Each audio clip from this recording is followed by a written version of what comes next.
आकाशवाणी भोपाल से प्रस्तुत हैं प्रादेशिक समाचार।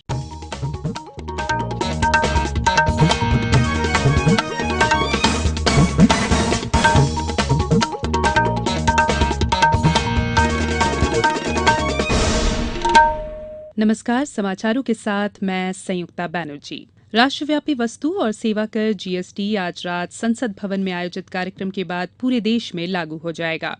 इसके लिए सभी तैयारियां पूरी कर ली गई हैं। प्रधानमंत्री नरेंद्र मोदी आज आधी रात को संसद के केंद्रीय कक्ष में इसकी शुरुआत करेंगे। समूचे देश में एक ही जीएसटी से 2 लाख करोड़ डॉलर की अर्थव्यवस्था और 1 अरब 30 करोड़ लोग एक ही बाजार से जुड़ जाएंगे। विपक्षी दलों ने इस समारोह का बहिष्कार का फैसला किया है। वित्त मंत्री अरुण जेटली ने उनसे अपने फैसले पर पुनर्विचार करने की अपील करते हुए कहा है कि ऐतिहासिक अप्रत्यक्ष कर सुधार का फैसला संयुक्त रूप से लिया गया है।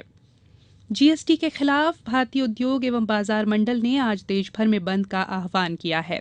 जीएसटी के विरोध में प्रदेश स्तरीय विरोध भी हो रहा है। भोपाल में भी सभी व्यापारिक प्रतिष्ठान बंद हैं, हालांकि कुछ छुटपुट दुकानें खुली हुई हैं।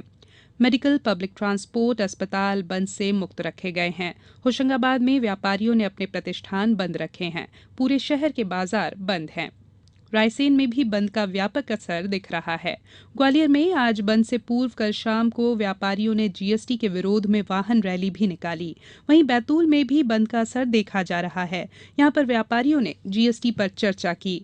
विदिशा में भी व्यापारिक प्रतिष्ठान बंद रखे गए हैं।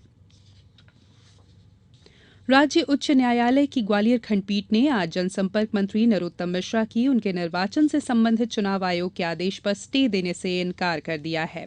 श्री मिश्रा ने वर्ष 2008 के उनके चुनाव को निर्वाचन आयोग द्वारा रद्द किए जाने के फैसले को चुनौती दी थी। अदालत ने आज सुनवाई के दौरान चुनाव आयोग के वकील को 5 जुलाई तक अपना जवाब पेश करने को कहा है। गौरतलब है कि चुनाव आयोग ने श्री मिश्रा के वर्ष 2008 से दतिया से निर्वाचन को शून्य घोषित कर दिया है और उनके चुनाव लड़ने पर 3 साल की रोक लगा दी है। प्रदेश में किसानों से 5 जून से 8 रुपए प्रति किलो की दर पर प्याज का उपार्जन किया जा रहा है। किसानों को प्याज बेचने में असुविधा न हो, इसके लिए कृषि उत्पादन आयुक्त ने 23 जिलों के कलेक्टर्स को 30 जून तक प्याज बिक्री करने के इच्छुक किसानों को टोकन वितरित करने के निर्देश दिए हैं। कृषि उत्पादन आयुक्त ने खरीदी के पहले किसानों द्वारा दिए जाने वाले घोषणा पत्र का 100% भौतिक सत्यापन उद्यानिकी विभाग से उत्पादकता के आधार पर करने के लिए भी कहा है। मुख्यमंत्री शिवराज सिंह चौहान ने हरियाली महोत्सव 2017 के लिए अपने संदेश में पर्यावरण की आराधना को भारतीय संस्कृति की परंपरा बताया है। श्री चौहान ने कहा कि जीवन में संतुलन के लिए पर्यावरण में संतुलन आवश्यक है। इस वर्ष नर्मदा सेवा यात्रा के दौरान जागरूक ग्रामीण समुदाय ने मां नर्मदा की सेवा करके और हरियाली को समृद्ध करने का संकल्प लिया है। मुख्यमंत्री श्री चौहान ने कहा कि नागरिकों के सहयोग से आगामी 2 जुलाई को 6 करोड़ पौधे रोपे जाएंगे।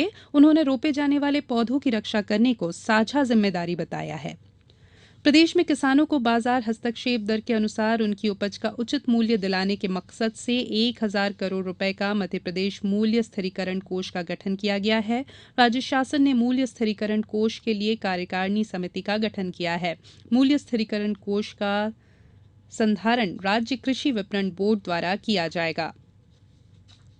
प्रदेश में कई जगहों पर बारिश का दौर जारी है। आने वाले 24 घंटों में प्रदेश के पश्चिमी हिस्सों में कहीं कहीं और पूर्वी हिस्सों में अनेक स्थानों पर बारिश होने की संभावना है। शहडोल, होशंगाबाद और जबलपुर संभागों के जिलों में भारी बारिश होने के आसार हैं।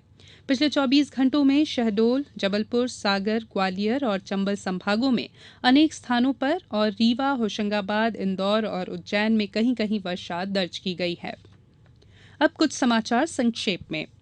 जबलपुर में पावरलूम क्लस्टर की स्थापना माढ़ोताल क्षेत्र में उद्योग विभाग की जमीन पर होगा।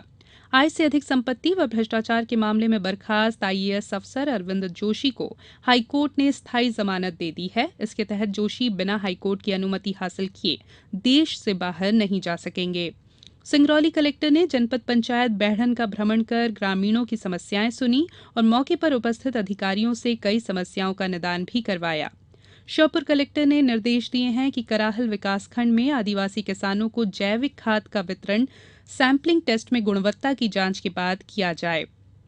पूर्व वित्त मंत्री राघव जी ने कल विदिशा में पत्रकारों से चर्चा करते हुए प्रदेश में किसानों की आत्महत्याओं पर भाजपा को कटघरे में खड़ा करते हुए आगामी चुनाव में भारी नुकसान उठाने की चेतावनी दी है। इसके साथ ही प्रादेशिक समाचार का ये बुलेटिन समाप्त हुआ। नमस्कार।